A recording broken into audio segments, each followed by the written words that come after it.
Ani, Adele Loosemore and Dishnakaz, Shebahonaning and Donchba. Hello, my name is Adele Loosemore and I'm a Treaty Indian from Shebahonaning. My community is at the entrance to the North Channel of Georgian Bay in the Robinson-Huron Treaty area. Today, my community is more widely known as Killarney, Ontario. This video is the first in a series meant to show you some of the deceptions that MNO uses to convince other people that their members have ancestral connections to historic Métis communities in Ontario.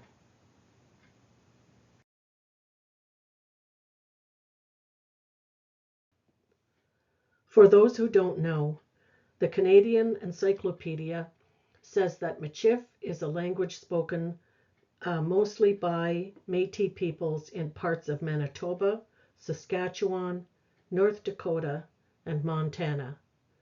It's mainly a combination of Cree and French, but it also uses words from some English and other Indigenous languages, including Ojibwe.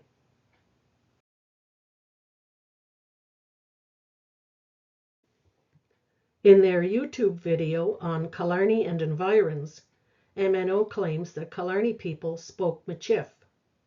If you want to see the entire video, there's a link to it in the description box below.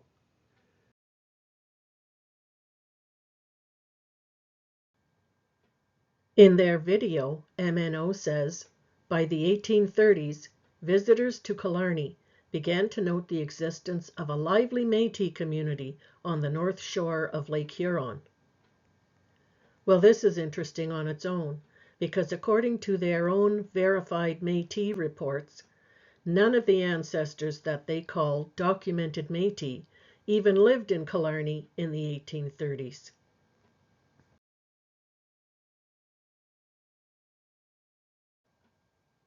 The next thing they say, at 2 minutes and 40 seconds, is that the Métis community was evidenced by shared characteristics including Roman Catholicism, harvesting activities like fishing and maple sugaring, and the languages of French, Michif, possibly Ojibwe, and English.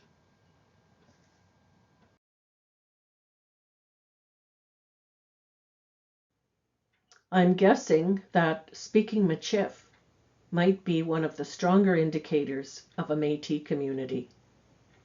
But here's the thing. There's no historical evidence to back up MNO's claim that Killarney people spoke Michif. There is, however, documentary and oral evidence about the languages spoken by our Anishinaabe ancestors.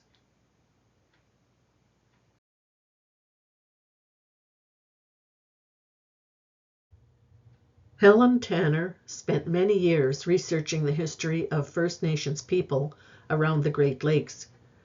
She found that many of them spoke several languages, and it was not unusual to find French speakers among the leadership.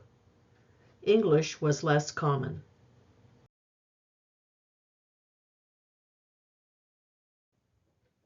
Michael Labatt said that nothing but French and Indian was spoken at Drummond Island. He was living on the island, known to First Nations people as Botaganassing, when many people moved from there to Penetanguishene in 1828. This is significant because many of our ancestors were part of the First Nations community that was living on Botaganassing at the same time as Michael Labatt.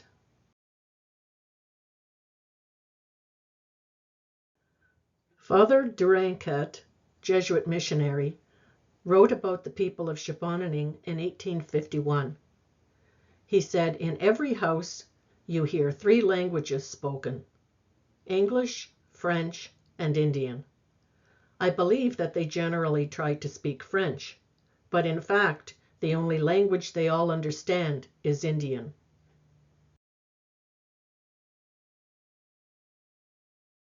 This newspaper clipping from the 1920s was written when Pierre Regis Larondiere and Albert Lowe traveled to Toronto to speak with government leaders about building a road to Killarney Village. And while they were there, one of the reporters took them out on the town. And so in this excerpt from the clipping, the reporter is talking about Pierre Regis Lamorandière, and he says, "It was the first time in his life that he had seen moving pictures, but the vaudeville acts came in for some criticism. He claimed he could dance better than the bathing beauties, and he could teach the Indian actors some Indian songs to take the place of American ones. Mr. de Lamorandière speaks French and Indian better than he does English, and his English is by no means poor, considering that he has never spent a day at school in his life.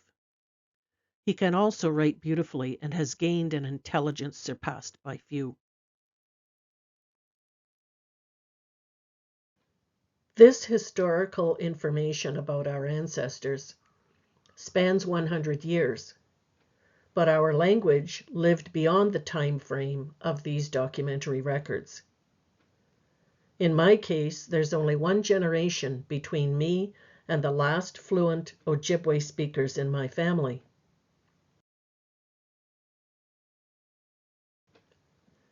Shebahonaning and Anishinaabe share a common story about language and the experiences of our parents or grandparents or aunts and uncles, one in which speaking Ojibwe is associated with being punished.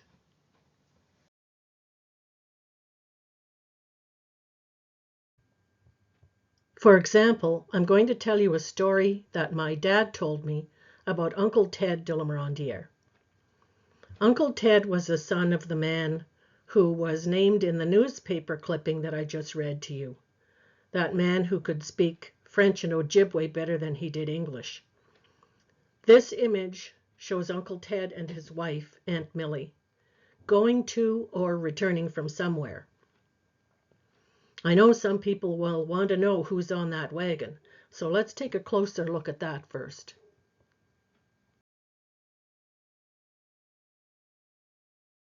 There's 3 siblings in a row, starting with Uncle Ted. His sister, my grandmother, Adele Loosemore,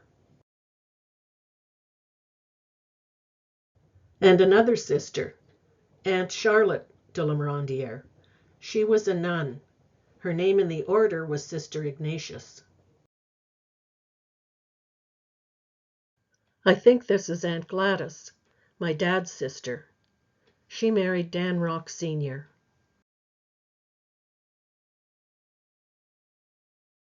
This is Aunt Millie, Uncle Ted's wife. And this is another nun. Aunt Charlotte sometimes brought a friend with her when she came to visit.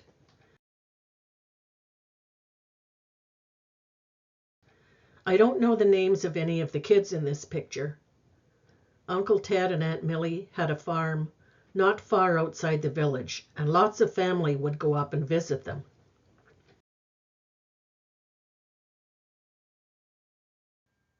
Here's another photo of Uncle Ted and Aunt Millie in front of the house my dad grew up in the village.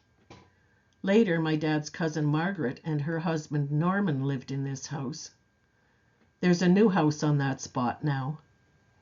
Anyway, that's my dad leaning over the railing behind Aunt Millie.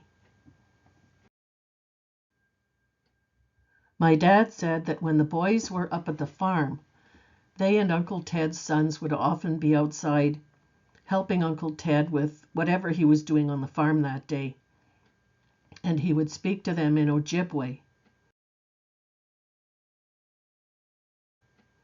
He would ask them to do certain things, or he would name objects, or he would point to an object and ask them to say in Ojibwe what it is. But Uncle Ted also repeatedly warned them never to speak their language at school, ever. If they did, he said, they would probably get a beating.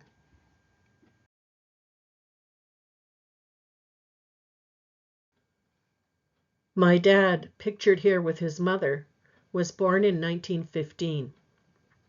He started school around age 6 or 7, and he left school after completing grade 8. The thought of getting a beating at school was not the only reason that my dad didn't speak Ojibwe when he grew up.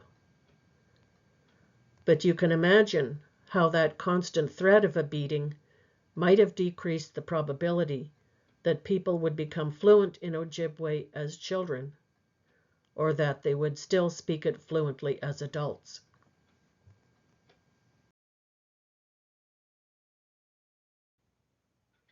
So that's one example for you about the languages that our ancestors spoke.